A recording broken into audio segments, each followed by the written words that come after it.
Assalamualaikum warahmatullahi wabarakatuh. Waalaikumsalam warahmatullahi wabarakatuh, Bu Silvi. Selamat malam, Bu Ratna. Selamat malam, Bu. Bagaimana kabar Bu Ratna hari ini? Alhamdulillah baik, meskipun ada sedikit pikiran yang yang mengganggu seperti itu. Kalau boleh tahu Bu Ratna, kira-kira pikiran yang mengganggu Bu Ratna saat ini itu apa? Mungkin bisa dijelaskan, kita sharing gitu. Oh iya, iya, iya. Iya, Bu, ini masalah itu, Bu. Kurangnya kedisiplinan dari murid-murid saya ini, Bu. Jadi mungkin terlalu lama pandemi kemarin, hampir 2 tahun anak-anak belajar di rumah.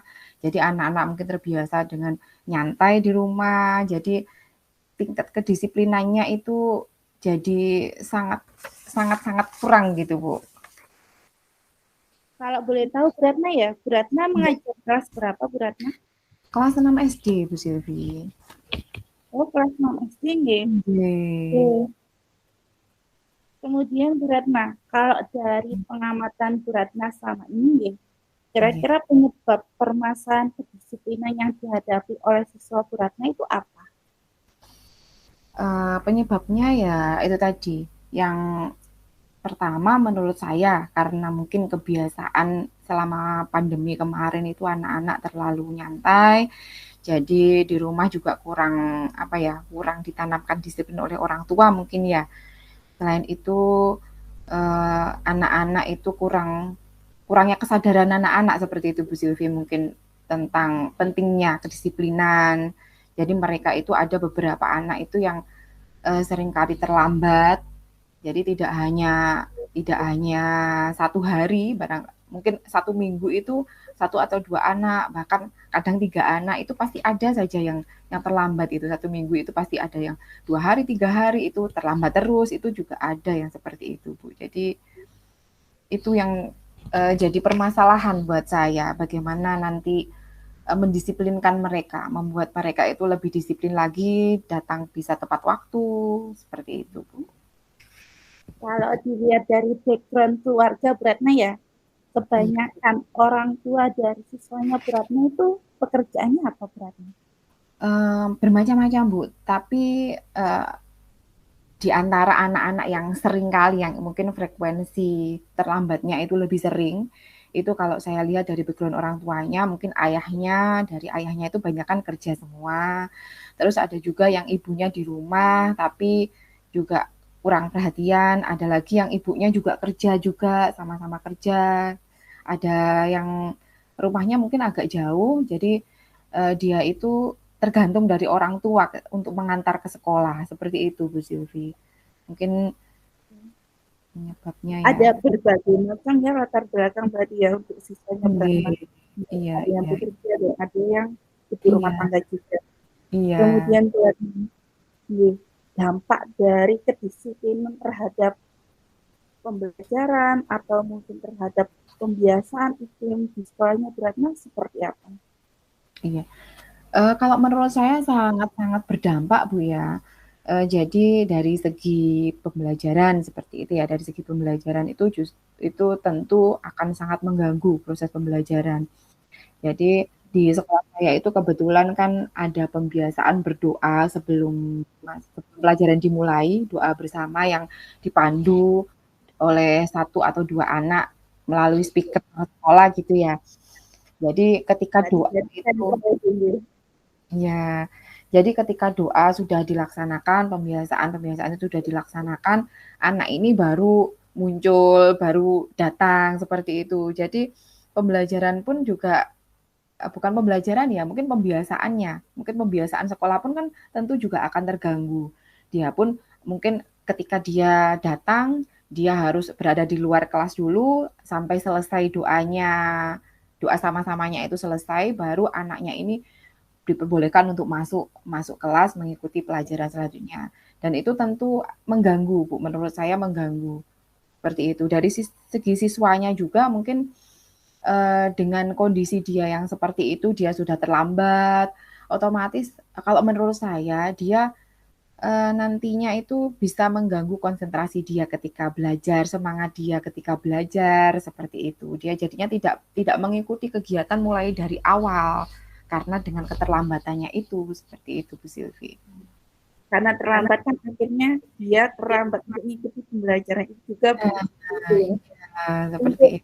ya, untuk karakter siswa yang sering terlambat itu karakter siswa yang seperti apa berarti? Apakah kebanyakan mereka yang pandai atau mungkin siswa-siswa yang kurang paham bagaimana untuk karakter siswa yang sering terlambat itu sendiri berarti? Karakternya dari beberapa anak yang sering terlambat itu saya itu sampai hafal Bu Silvi ya, sekitar 3 ya 3 atau 4 anak itu bergantian terus gitu. Misalkan hari ini 2, besok lagi 1, kadang juga masuknya bisa tepat waktu semuanya, tapi ya tetap anak-anak itu saja, seperti itu.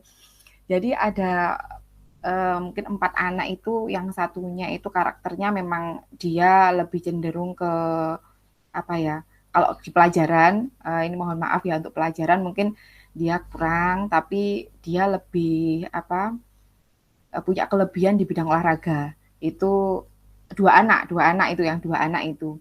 Terus yang satu itu karena mungkin orang tua, karena rumahnya jauh, agak jauh ya kalau dibandingkan dengan sekolah, itu anaknya itu kondisinya apa itu, dari segi fisik dia itu apa, gemuk seperti itu, obesitas, hampir hampir obesitas lah seperti itu. Jadi dia pun kalau naik sepeda juga kesulitan, akhirnya dia tergantung sama orang tuanya.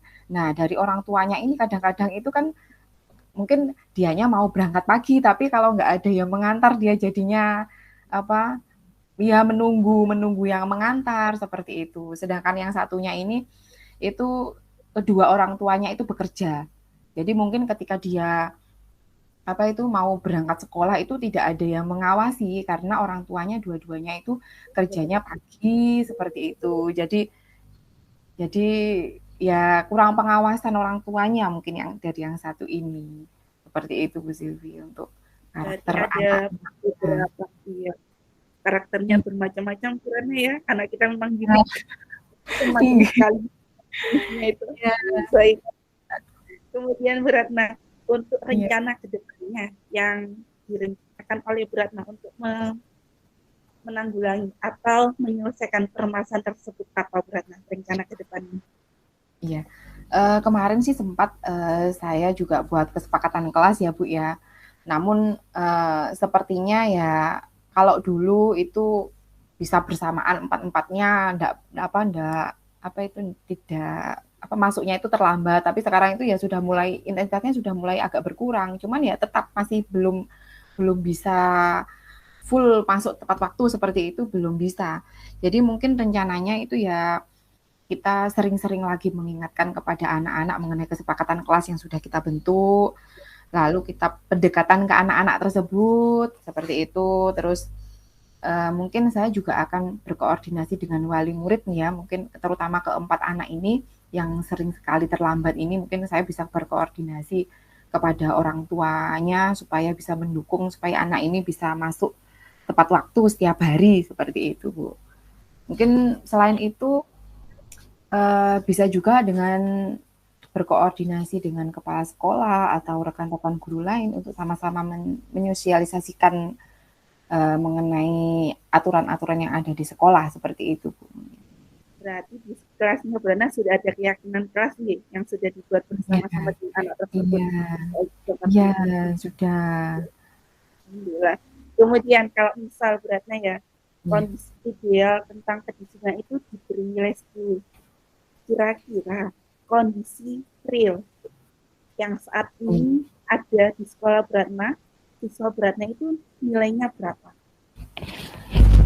Karena seringnya frekuensi mereka itu masih sering terlambat di antara teman-teman yang lainnya, bahkan 1 minggu itu bisa lebih dari 2 kali terlambatnya. Mungkin masih di posisi 4, 5, 6 mungkin ya Bu untuk apa ya untuk keempat anak ini ya untuk keempat anak ini di posisi 4, 5, 6 mungkin. Iya. Kemudian Beratna untuk strategi selanjutnya yang ingin dilaksanakan atau diterapkan Bu Ratna di sekolah Bu Ratna itu apa? Mungkin lebih apa ya Bu ya, mengetatkan lagi aturan. Jadi selalu di, mungkin diingatkan mungkin hampir setiap hari diingatkan kepada anak-anak. Terus juga meningkatkan komunikasi dengan wali murid seperti itu.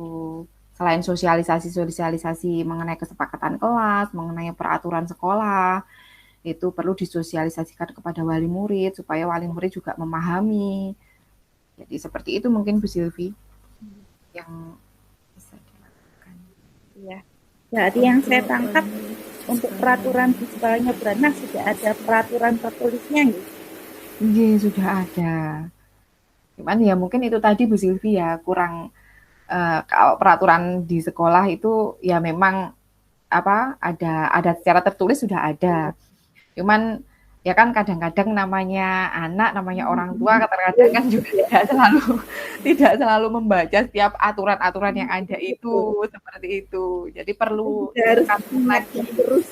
Iya, perlu diingatkan terus, perlu ditekankan lagi untuk mungkin yang bukan kesalahan ya yang pelanggaran-pelanggaran terhadap peraturan-peraturan yang sudah ada itu.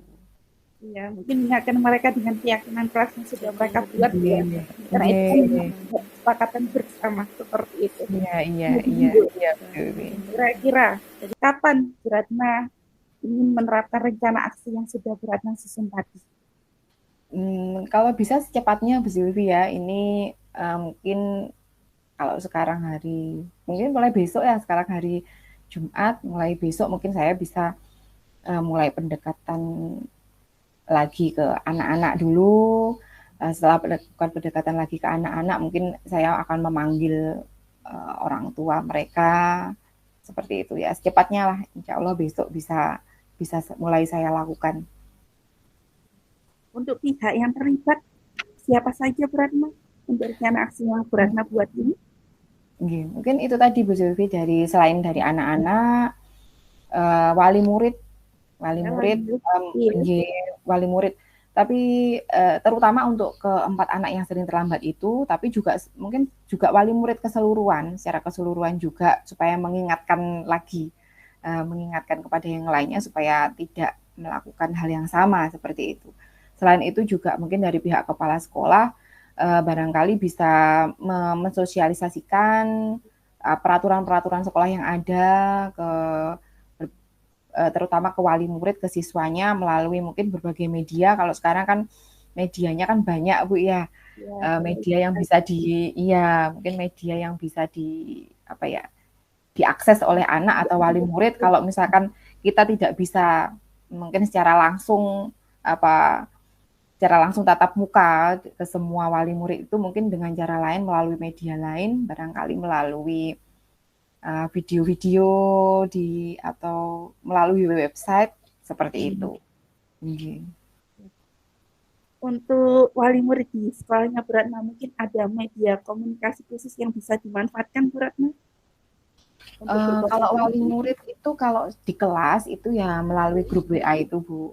Melalui grup WA itu ada. Jadi kalau di kelas saya itu ada 2 grup WA, yang satunya itu khusus memang untuk anak-anak, yang anggotanya itu anak-anak.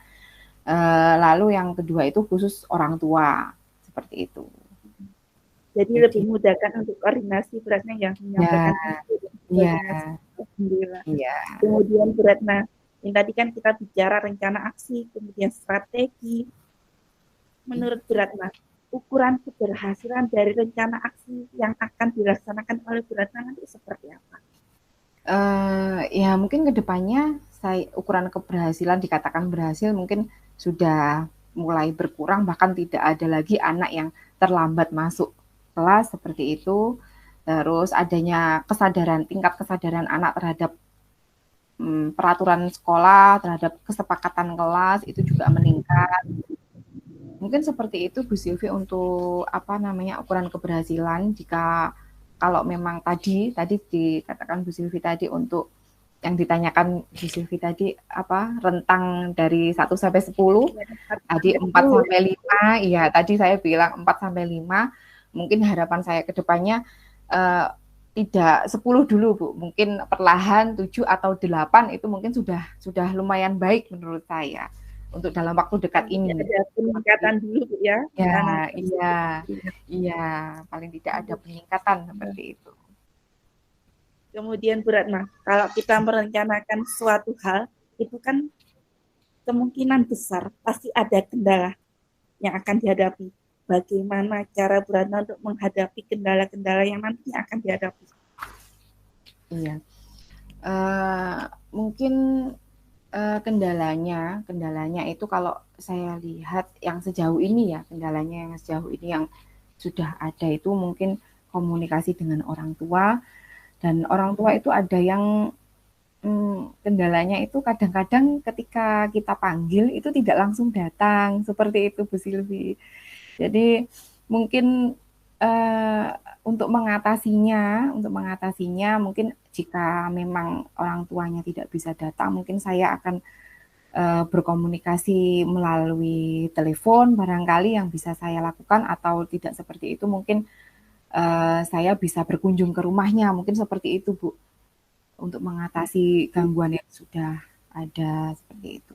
Kalau mungkin gangguan dari siswanya sendiri itu mungkin bisa kita atau saya hadapi dengan melakukan pendekatan-pendekatan terhadap siswa tersebut, diingatkan terus seperti itu bahwa ini bukan hanya sekedar peraturan, tetapi ini memang untuk kebaikan mereka, seperti itu Bu.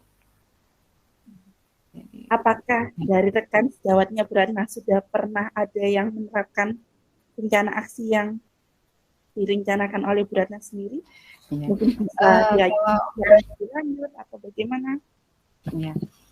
Kalau dari rekan sejawat, mungkin kalau ada beberapa anak yang terlambat seperti itu, ya mungkin sudah melakukan komunikasi dengan orang tuanya, dengan orang tua anak yang bersangkutan seperti itu. Kalau terlambatnya mungkin sudah keterlaluan seperti itu ya, dalam 1 minggu dia terlambatnya lebih dari 1 kali seperti itu. Itu kemarin saya sempat sharing juga ke teman-teman, itu mungkin ya dengan cara memanggil orang tuanya, tapi ya kendalanya sama yang dihadapi, ada orang tua yang kurang istilahnya iya sibuk lah atau apa seperti itu. Kemudian Bu Ratna, yang selanjutnya rencana tindak lanjut setelah sesi pembicaraan kita kali ini, apa yang akan dilaksanakan oleh Bu Ratna? Rencana tindak lanjut mungkin saya akan segera membuat daftar mungkin Bu ya, daftar kegiatan atau rencana yang akan saya lakukan mulai besok.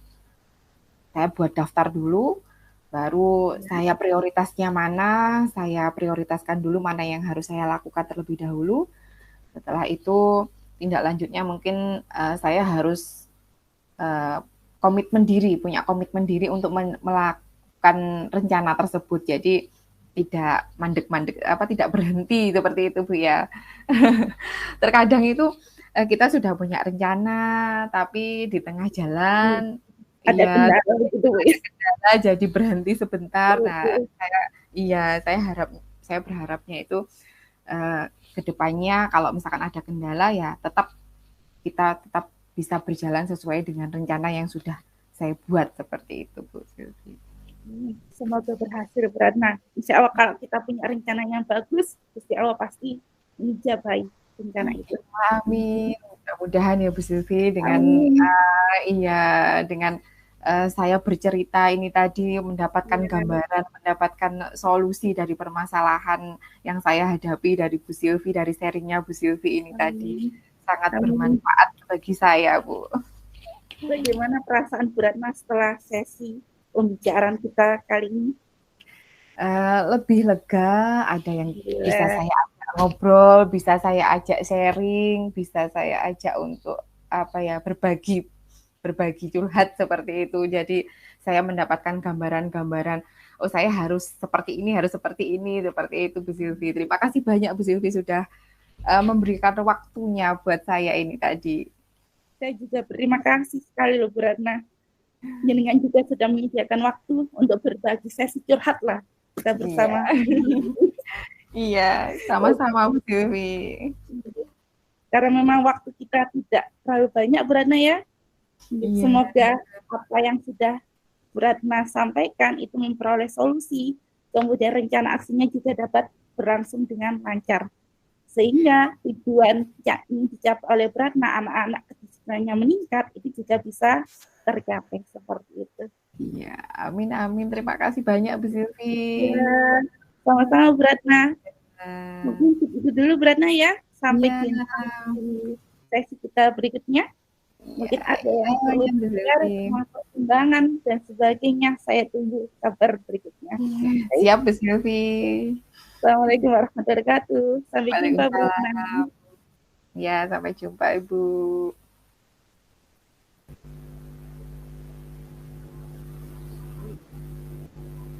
Saya langsung ke sesi untuk refleksi diri. Ya.